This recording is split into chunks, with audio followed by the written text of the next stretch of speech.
Bien, voici une petite vidéo qui nous permettra de comprendre un petit peu mieux l'oxydoréduction. Alors, on va commencer par regarder une petite vidéo où on a ici à gauche une plaque de cuivre et ici à droite une plaque de fer. Dans cette plaque à gauche ici, on va déposer une solution de sulfate de fer pour avoir des ions fer, c'est ce qui donne la couleur un petit peu rouille ici.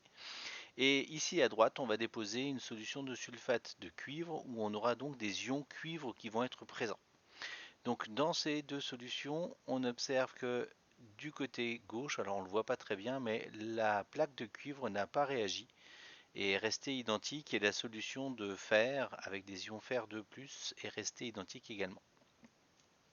À côté de ça, la solution de sulfate de fer, elle, a réagi, sulfate de cuivre a réagi avec le fer et on voit ici un dépôt de couleur orangée qui est caractéristique d'ion cuivre. Donc en fait, cette réaction-là nous permet d'observer que l'on a bien une réaction ici qui se fait avec les ions Cu2+, qui vont aller chercher deux électrons au niveau des atomes de fer et qui vont se transformer donc en un atome de cuivre. Donc ce sont les ions Cu2+ oxydants qui vont devenir des atomes de cuivre Cu réducteurs.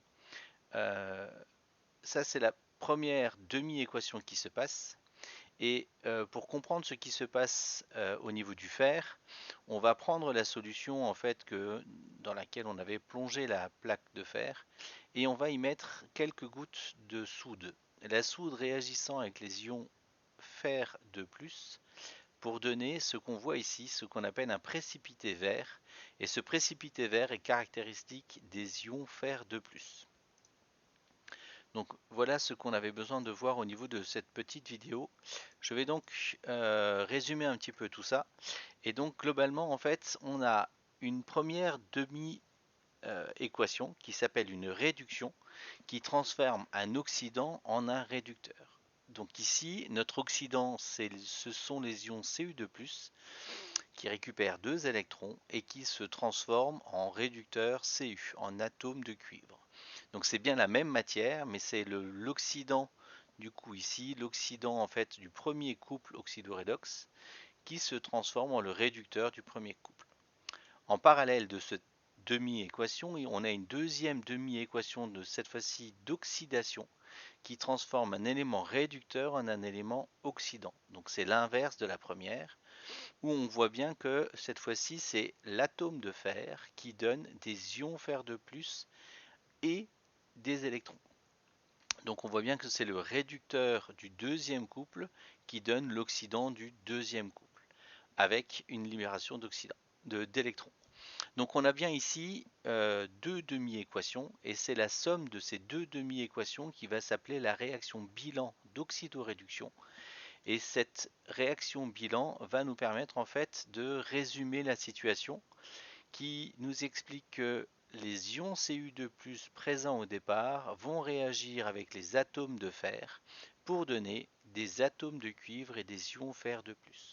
On peut observer ici que les électrons ont disparu de l'équation, puisqu'en fait, étant présents avant la réaction et après la réaction, et dans le même nombre, on a bien deux électrons au départ ici qui sont récupérés et on a deux électrons ici qui sont donnés. Donc on peut les enlever de l'équation. Donc globalement, on a donc à chaque fois un élément oxydant d'un premier couple qui réagit avec un élément réducteur d'un deuxième couple pour à chaque fois se transformer en son inverse, c'est-à-dire un élément réducteur et un élément oxydant. Donc c'est bien un oxydant plus un réducteur qui donne un autre réducteur plus un autre oxydant. Ensuite, vous allez avoir besoin de quelques petits trucs pour mieux retenir un peu tout ça. Donc le premier truc que je peux vous donner, c'est que dans un couple d'oxydo-redox, on a toujours un oxydant et un réducteur du même élément. Le premier couple oxydoredox auquel on a affaire ici, c'est le Cu2 plus Cu. Et le deuxième couple oxydoredox auquel on a affaire ici, c'est le Fe2 plus Fe. On pourra noter que oxydoredox, tout simplement pour que oxydo, on donne d'abord le nom de l'oxydant, Cu2 plus ou Fe2 plus, puis après un slash, on met l'élément réducteur associé, c'est-à-dire Cu pour le Cu2 plus et Fe pour le Fe2 plus. Ensuite, un moyen de retrouver l'oxydant dans un couple, l'oxydant est toujours l'élément le plus positif, parce que c'est lui qui va récupérer des électrons qui, eux, sont négatifs. Donc pour pouvoir le faire, il faut qu'il soit le plus positif des deux entre l'oxydant et le réducteur du couple. Donc l'oxydant ensuite, c'est donc un élément qui peut être réduit, et enfin l'oxydant gagne les électrons. D'un autre côté, le réducteur, lui, peut donc être oxydé, et le réducteur va donc donner ces électrons.